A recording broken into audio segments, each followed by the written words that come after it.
Hello, my name is Dr. Dan Leitch. I'm an associate professor with the Faculty of Education at Simon Fraser University and president of the Confederation of University Faculty Associations, British Columbia, CUFA BC.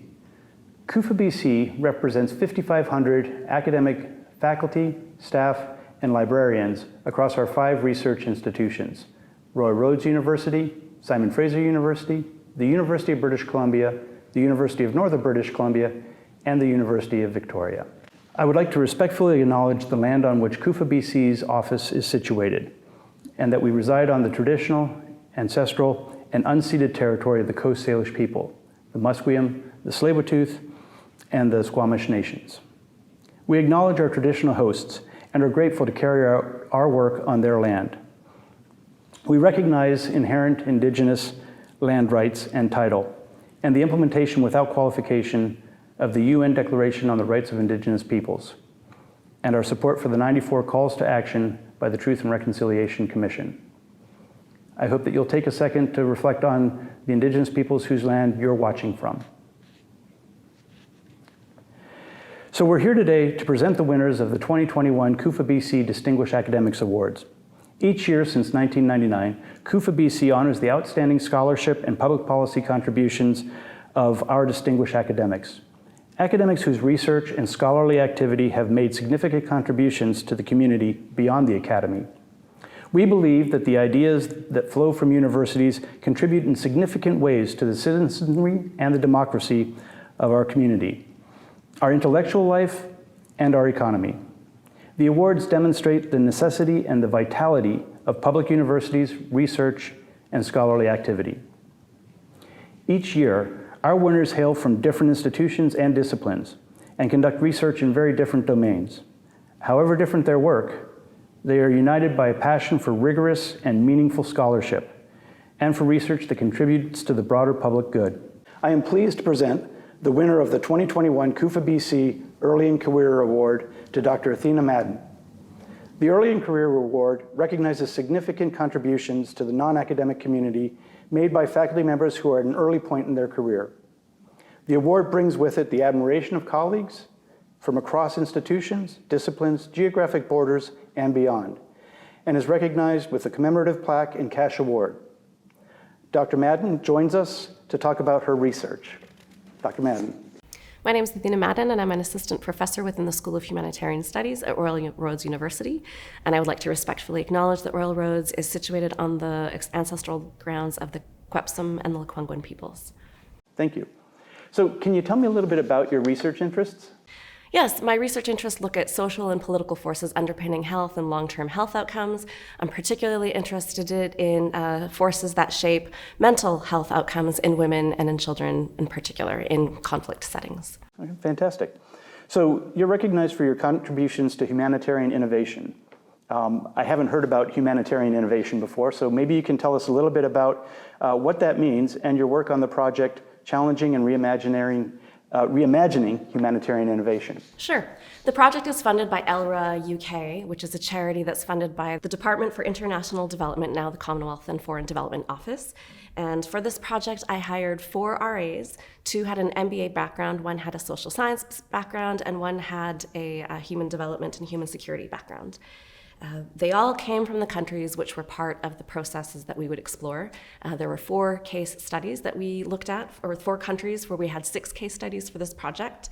And the goal of this work was to explore how colonialism manifests itself in humanitarian models, and we wanted to explore what other philosophies could exist surrounding humanitarian intervention. Indirectly, we were looking at innovation in the humanitarian sector being a third wave of colonial practice. And the 4 countries that we focused on were the Democratic Republic of the Congo, Indonesia, Guatemala, and the Philippines. So the key questions that we asked in this work were, are we failing to understand or learn how creativity can best be explored and supported in different cultures?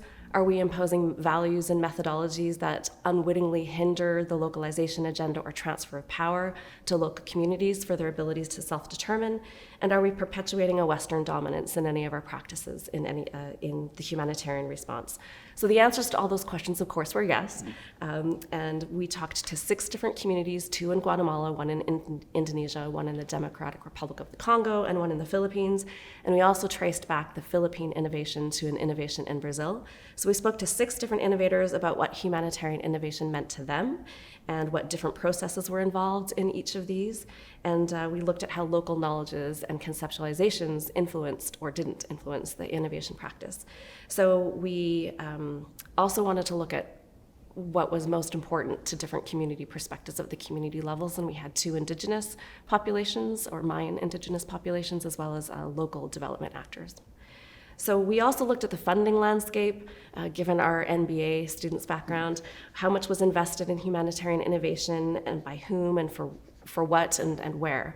So interestingly, we found that for every dollar that was spent on the past 5 years in humanitarian innovation, 94 cents of that dollar was spent on scaling opportunities. So that left only 6 cents for looking at local pilot knowledge. And then we also looked at who was able to be funded. And obviously in this landscape, funding is competitive, but only 1% of all applicants could eventually have been funded. And then looking at those partnerships, all of those partnerships came from institutions in the global north.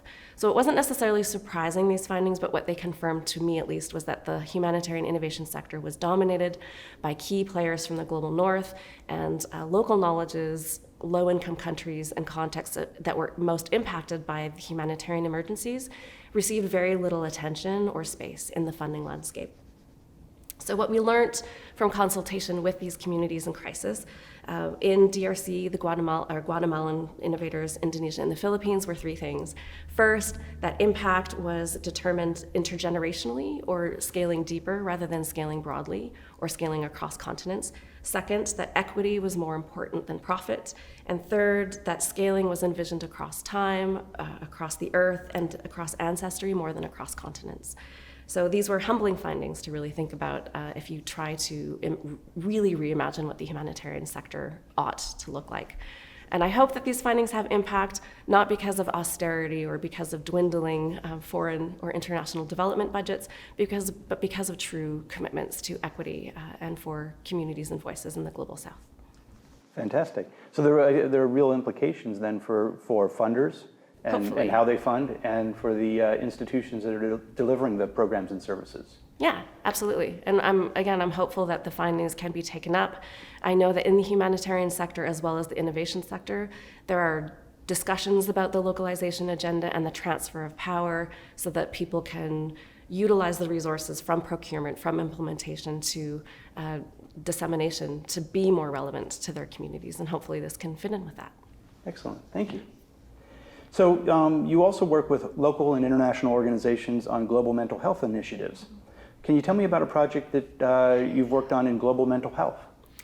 Yeah, this was an interesting question for me to think about, because some of the successes that we have are determined, from external funders or from people who are external actors to the communities themselves.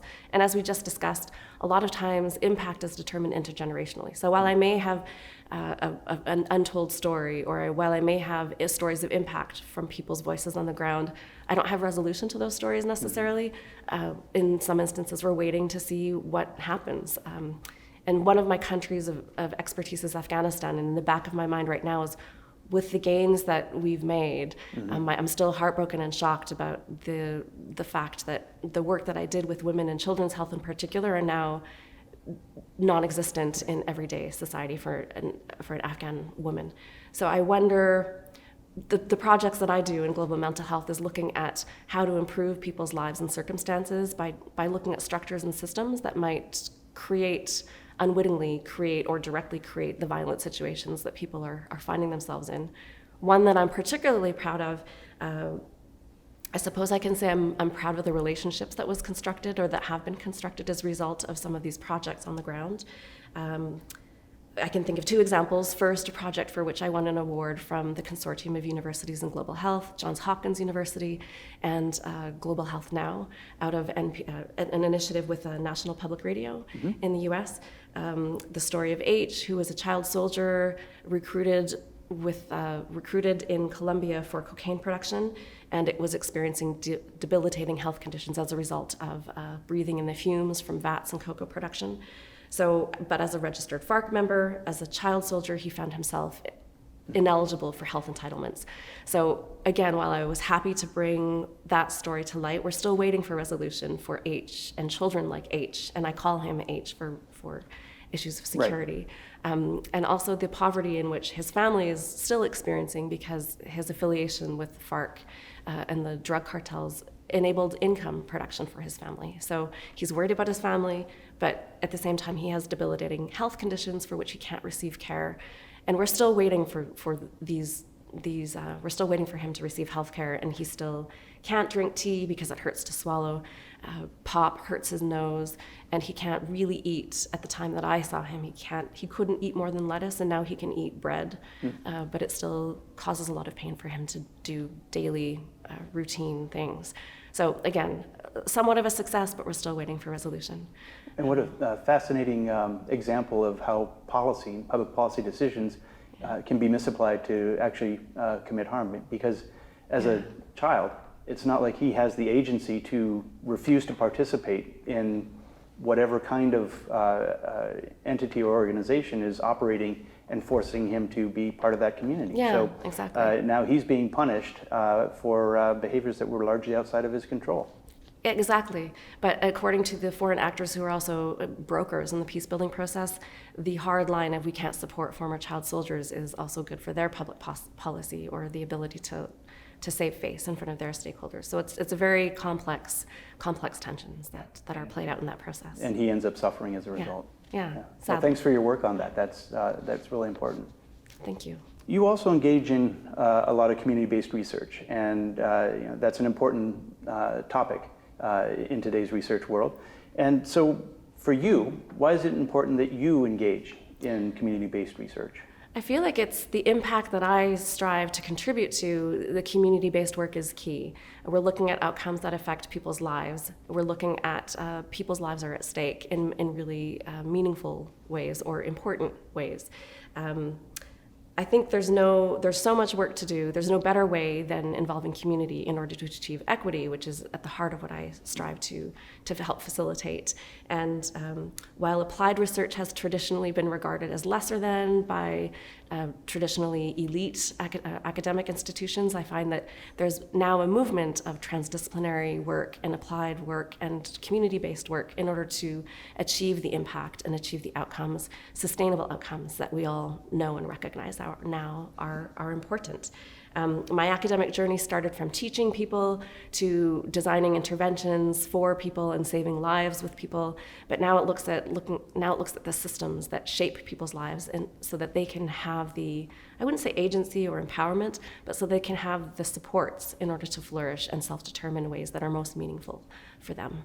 Awesome. Yeah, it is so important historically in academia to add to the body of knowledge, but it's meaningless unless that's actually applied and at the end of the day benefits the people in which you're engaged. Yeah. So the community-based research, I think it's kudos to you for working on that and pushing the envelope on scholarship to make sure that it has an impact. Yeah, thank you. One of my esteemed colleagues from Ethiopia, who I quote frequently when I'm teaching, talks about why community-based knowledge is important and the knowledge systems that are governed at the community level.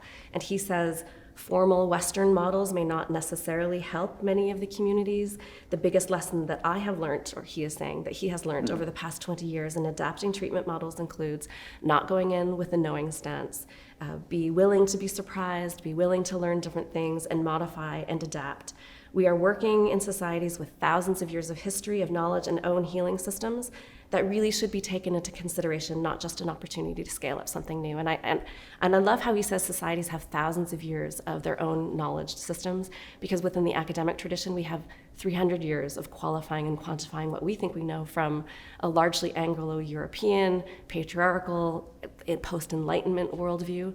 So I think that recognizing those knowledge systems that have existed and those traditions of healing, of beauty, of knowing, those societies add a much richer way of knowing and of learning.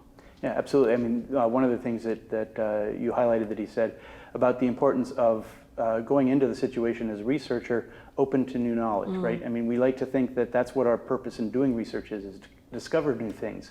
But so often we go in thinking we know what the answer will be, and that ends up blinding us to what we can learn from that context. Yeah, I agree. Do you think your research methods facilitate the dissemination of research and encourage access to post-secondary education for members in the community? Yes, I try to ensure that all of my publications have open access opportunities, and I'm currently we also do utilize feedback loops so that the members of the community can have opportunities to refine, revise, add, envision how their dissemination findings are most useful to be disseminated, as well as the audiences that they want to reach. So we've had in the past to adapt our publication output to match. They want to reach policymakers, or they would like to reach funders specifically, or they'd like to reach fellow community members in the languages that are most important for them. So we've also modified publication outfit to outlet, as well as utilizing infographics in addition to text. I'm also in discussions with Lexington Books and Routledge Books to create a series of 2 co-edited volumes looking at local community knowledges. And as per that output, we'd like to have 80% of the contributing authors be from the communities wherein they're talking about from the Global South. And additionally, in these chapters, the abstracts will be published in the languages that are most useful to the communities. So in those ways, I hope that it's useful and relevant to communities, and then helping determine where they would like to publish and who they'd like to reach. That's beautiful, and it's so key. Again, as academics, we think about publication in peer-reviewed journals, and then we push that to publication in peer-reviewed open access journals. But that's still targeting a very specific population, and the idea of being able to repurpose that work to target policymakers, local community members, and others, that's a significant commitment of effort, and effort that the Academy doesn't generally reward.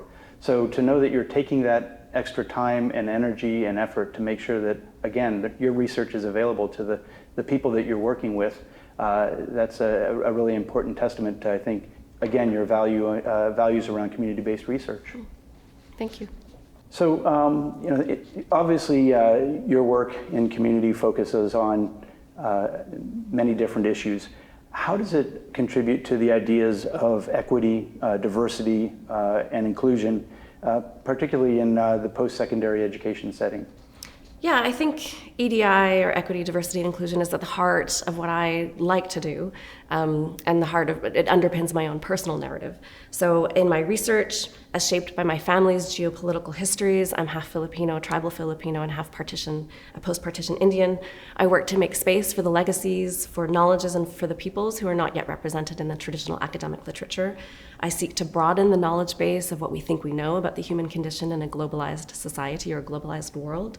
And central to this is privileging and centralizing voices that are not yet represented or not yet heard. So as such, in my research, I try to make space for Black and Brown and Indigenous voices in my research and teaching course lists. I curate spaces where alternate voices can sit alongside canonized ones, and I discuss the importance of making that space and sitting with perspectives that are unresolved on the one hand or divergent on the others. So I reach out to mentor racialized students or students who are navigating the university environment for the first time, and I hire RAs, or research assistants, to build capacity and not just contribute to a prescribed research output. And I try to create culturally relevant learning objectives for everybody in the teaching and learning space. So I'm also mindful of students who may be resistant or who may be hearing anti-racist discourse for the first time. And I try to make sure that we have the opportunity to understand why we're in this space grappling with these issues together. And last, I just finished a service appointment at Royal Roads University chairing in the Anti-Racist Task Force, which involved chairing a group of 5 students, 10 staff, and 2 alumni to engage with RRU community stakeholders for around 200 focus groups or interviews and surveys to discuss how we could actively combat racism within the university community. And that culminated in the co-authoring of a now public anti-racism action plan with 23 calls to action and 122 recommendations, some aspirational, but a very engaged group of stakeholders to look at how we can re-envision the higher education environment at Royal Roads to enable reciprocity, to facilitate respectful teaching and learning relationships within our community. And I'm proud of that work and the efforts that that represents. Well, as you should be. That's a lot of work going through 200 focus groups. All together, and yeah, all together. Yeah, no, I mean, that's a tremendous amount of work to put together those recommendations. How is the institution responding or picking up that report? I was really buoyant. I felt very buoyed up by the administration, who first of all appointed this task force together, but really they have been interested every step of the way to understand the opportunity that this is for institutional reflection and transformation. And the relationships that I felt were fostered through that process have been, I can't say that I've experienced that through any other research endeavor, and I've been very, I would say, optimistic for the opportunity for reflection, recognizing that some of the recommendations were aspirational. It will take time. And again, we're looking at intergenerational incremental change, not revolution and storming the castle right away. And there are those 2 different paradigms wanting to seek change at the university, but the ability to create that space where we can at least have a dialogue has been very rewarding. Fantastic. Yeah. Well, and thinking about your work, it must also have some implications for the calls to action from the Truth and Reconciliation Commission. Yeah, so I have, along with the Anti-Racism Action Plan and the work that entailed, I also have 3 projects that look at the TRC's calls to action 18 to 24, which look at health within indigenous communities. And the first looks at comparative aspects of truth and reconciliation, or what countries have done internationally to facilitate redress. So I look at Canada, New Zealand, Australia, Rwanda, and South Africa, comparatively looking at the research that's been done out of those countries and how Canada might incorporate some of those calls or incorporate some of their processes in order to meaningfully move forward with calls for reconciliation and redress. The second study that I have seeks to look at perspectives of reconciliation according to different associations of indigeneity, so people who are registered, non-registered, and varied recognitions of Aboriginal title, to understand what reconciliation means to different groups of Indigenous peoples and what relational outcomes might be appropriate in the Canadian context.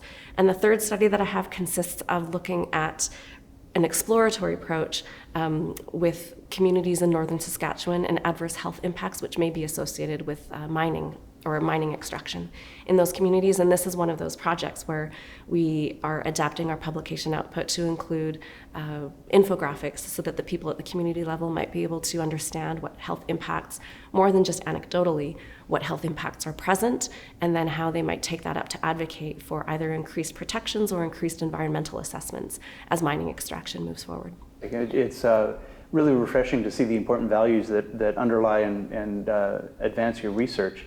What's interesting to me as an early career scholar, particularly one that's pushing the boundaries around scholarship, around deliverables and what academia traditionally values. How have you found it being an early career scholar in that environment? That's an interesting question. I feel like this award in part helps me feel more confident in pushing those boundaries, or at the very least being creative with publication output and recognizing that there are people who want to hear these findings more than a top-tier academic journal that has a paywall for people to access.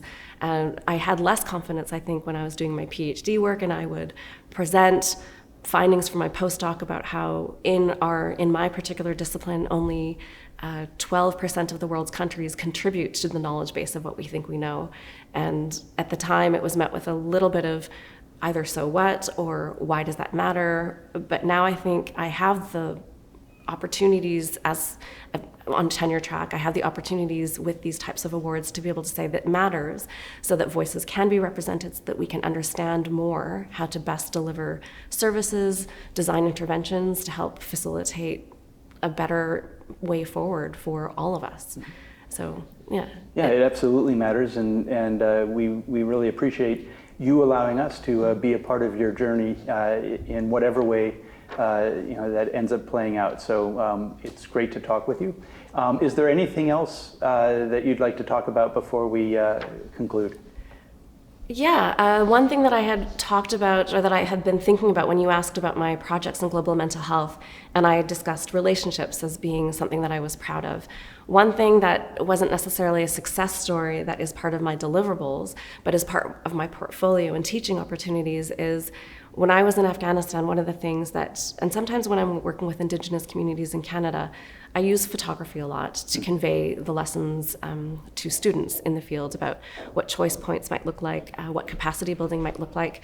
So one thing that I ended up in Afghanistan, one of the global health projects that we had, also I took pictures, and I was given the opportunity, I was sought out and given the opportunity to take pictures for the national Afghan football team, and soccer is kind of big in Afghanistan, in that area of the world. And so the ability for me to feel trusted by the community level to such a degree was very meaningful for me personally.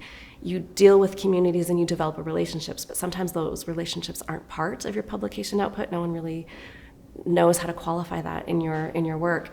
But the ability to say that I heard from the community members, you're one of us, you can represent us, I think was a testament to the key aspects of trust and relationship building that's inherent in any community-based endeavor. And I was very pleased to be able to provide that at that moment for the team. Obviously the team is not intact anymore, but the relationships amongst themselves still continue, and I'm grateful for that. That's fantastic. Super exciting, because without the trust of the community, trust in the community builds trust in the work that you're doing, right? And that's a real testament to the quality of the research and engagement and your own personal values. So great, thank you. So I'd like to thank you again for your time, and thank you for joining us. Congratulations on the Earlier in Career Award and being part of our distinguished academics. Thank you very much for joining us today. Thank you so much for this opportunity. It's been an honor to be nominated amongst the other award nominees, Drs. Nancy Clark, Hannah McGregor, and Theodore Costco. I very much will look forward to also following their work along the course of their careers, and it's been just an honor to be among everybody as part of this process. Great. Thanks very much. Thank you.